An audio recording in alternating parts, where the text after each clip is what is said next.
Donald Trump's attack on the American media is dumb.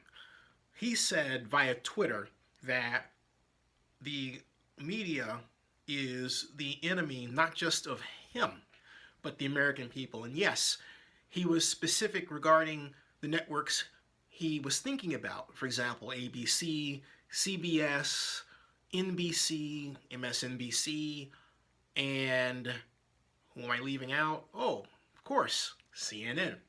But the truth of the matter is, by focusing on the American media and calling reporters such things as dumb, ill prepared, or any of the other negative adjectives that Donald Trump has used to describe individual reporters, the president is antagonizing those same people by launching personal attacks on such professionals as, well, for example, CNN's White House reporter Jim Acosta, or even at times some of the really great journalists who've contributed to the content at CBS News or even the BBC, which he didn't list in his Twitter rant.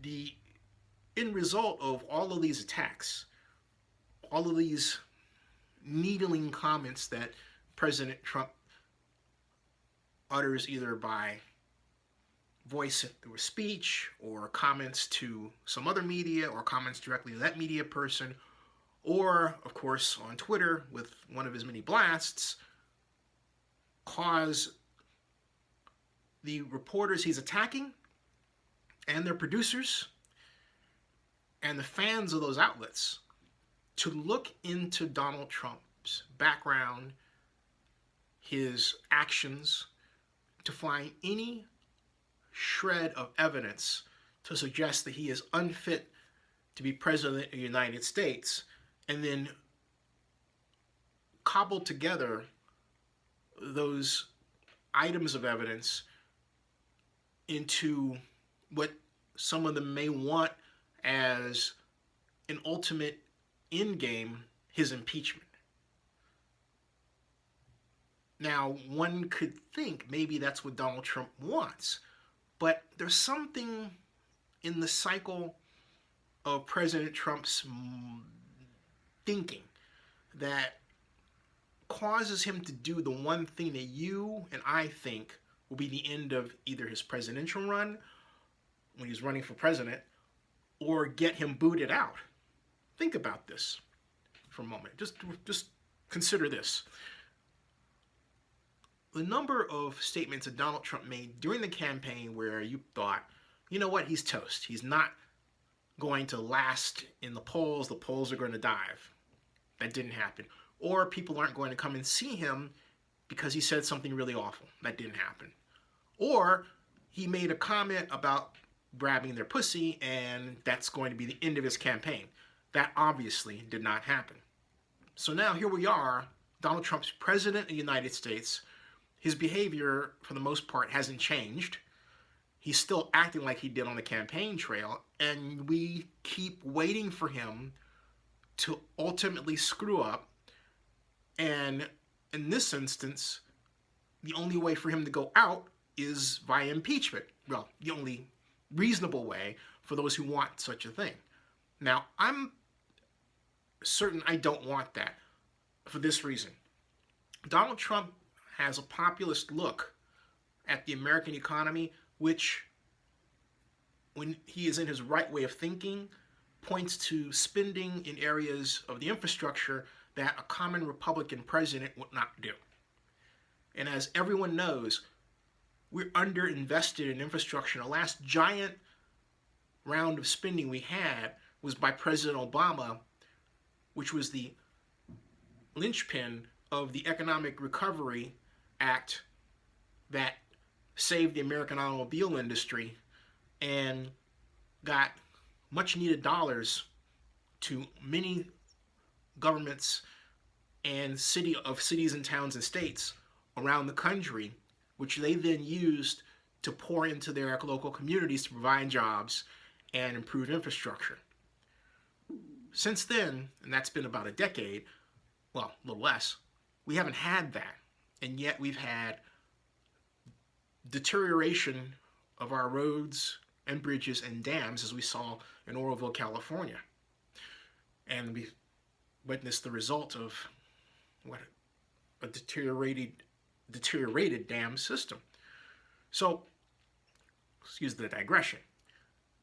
Bottom line is, Donald Trump's plan to invest in American infrastructure will help alleviate those problems. But his approach is not the common Republican approach.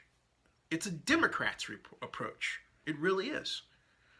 And there are a lot of thoughts he has regarding policy approaches that are not Republican. Now, for those of you who think we're going to get Hillary Clinton, we're not going to get Hillary Clinton. And the problem with my party, Democrats, is we still haven't got the message that it's about jobs. Middle class, well-paying, moderate to low-skilled jobs, which we don't have as many of as we did in the past. We haven't got the message that that's the problem. Where we're getting our strength is by Donald Trump's mistakes, and that is flimsy, because the minute he stops and gets better, guess what? We're weaker again. So we can't afford to just hope that Donald Trump gets impeached, because it's a kind of a crutch that causes us to rest and not really focus on what we as Democrats need to improve, and that is our overall message, and also our overall base of young people running for office, which is really extremely too small, much smaller than it needs to be for us to be effective in the future. So we've got a lot of work to do, and we shouldn't just focus on Trump and say, oh, but that's it. This is going to get him out, and it's going to help us, and everyone's going to want to put us in. We cannot rest on that. But my point is that Donald Trump, by consistently antagonizing the media, is indeed creating an army of people who are looking at his business past, his business present, and his activities. And if he keeps up with these attacks, their work is going to continue, and they're going to hit their mark. It's a simple fact that when people like you, they take actions that are in your benefit. When they don't like you, they take actions against you.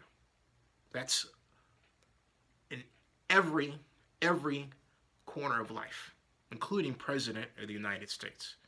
Stay tuned.